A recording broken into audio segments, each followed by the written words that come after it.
हम उसको सुधार करेंगे। 14 महीने में आप सुधार नहीं कर पाए, क्या स्थिति है पानी की स्थिति? आगे गर्मी का मौसम आएगा, सबको भुगतनी है, आपको, मेरे को, जितने सदस्य यहाँ जो जिनके ड्राई एरिया है और जो वाटर सप्लाई के अभाव में जिन लोगों को तकलीफ आती है उन सबको भुगतना है। मेरे क्षेत्र में जल जीवन मिशन का काम चल रहा है, आपने कहा था उसको ठीक करेंगे। राजस्थान में 14 महीने बीते हैं, एक जगह डीपीआर के अगेंस्ट काम हुआ, पाइप के साइज में फर्क हो गया, ढानियों में पाइप डाल दिए, एक पाइप में एक बूंद पानी नहीं आ रहा है, 200 करोड़ रुपए खर्च हो गए, 35 करोड़ सरकार से और मांगे, जिसपे हमने आपत्ति दर्ज की है। माननीय मंत्री महोदय उस पर या तो कमेटी बना दे, खुद आवे, या कमेटी बना दे, नहीं तो आगे लोगों को तकलीफ आएगी। हम कह रहे हैं आप कार्रवाई करो, किसी की सरकार में वो स्कीम सैंक्शन हुई हो, किसी की सरकार में गलती रही हो, मगर आप उसको 14 महीने आपको मिल गए, आपने वादा किया था अभिभाषण में, आप उनको कब से आपको उनको सजा दे देनी चाहिए थी, पर एक जगह भी पानी नहीं आया। फेस आपके और आपके प्रशासन को करना पड़ेगा। हमने हमारी बात यहां भी कही है, वहां भी कर देंगे।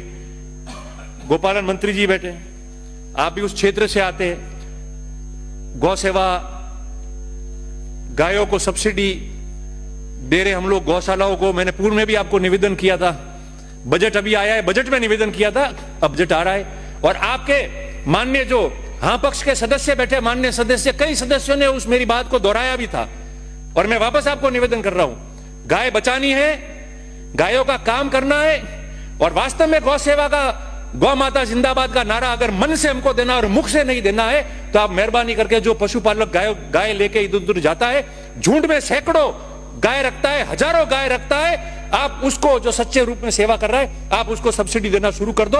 अगर आप दोगे तो आपको बहुत अच्छा पुण्य भी मिलेगा और वो गाय भी बच जाएगी। ये मैं आपको निवेदन कर रहा हूं, क्योंकि उसके बारे में नहीं कहा। राज्यपाल जी ने कहा अंतिम छोर में व्यक्ति के बारे में सुनो और सोचो, वो अंतिम छोर का व्यक्ति है। गौशालाओं में सब्सिडी दे रहे हो, कहीं बहुत अच्छा काम कर रहे हैं और कहीं कैसा काम कर रहे हैं आप खुद जाके देख लो, मगर उस पशुपालक को अगर सब्सिडी मिलेगी तो उसकी गाय बच जाएगी। 2 मिनट में पूरा कर दूंगा अध्यक्ष जी, मिल जाएगी।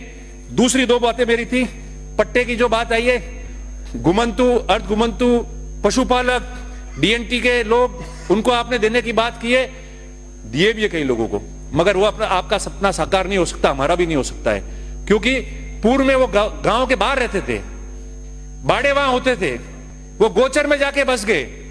सुप्रीम कोर्ट के नियम है, निर्देश है, आप गोचर को डायरेक्ट 1-2 कामों के अलावा कन्वर्ट नहीं कर सकते, मगर आप कैबिनेट में ऐसा बिल लो और विशेष अनुमति लो, ताकि दूसरी जमीनें आपकी आरक्षित हो जाए और उन जमीनों पे बाड़े लेके जो छोटे छोटे लोग बैठे हैं उनको जो है वो नियमन करके वो पट्टे मिल जाए। और माननीय सारे सदस्य, अंत में मैं बता रहा हूं आपको कि 2 बातें और है। एक तो जो मिसिंग लिंक की सड़कें उनको लेके आओ आप, दूसरी सड़कें बन जाएगी, रिन्यूअल भी हो जाएगी। मगर हमारे समय में 10 करोड़ की मिसिंग लिंक की सड़कें दी थी, आप हिम्मत करके 15 करोड़ की करो, हर एमएलए की बात पूरी हो जाएगी।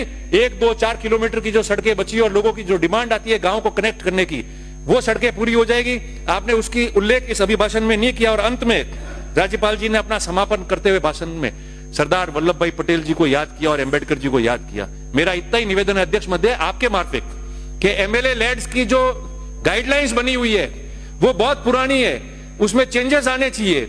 और अंबेडकर जी को अगर आपने याद किया है तो आपको अंबेडकर जी को, सरदार पटेल को, और स्कूलों में मां सरस्वती की मूर्तियां जो लोग लगाना चाहते हैं उसको आप पूर्ण रूप से 100% एमएलए कोटे से आप लोग स्वीकृति प्रदान कराओ, ताकि हिम्मत करके हम लोगों को दे भी सके और ये काम भी पूरा हो सके।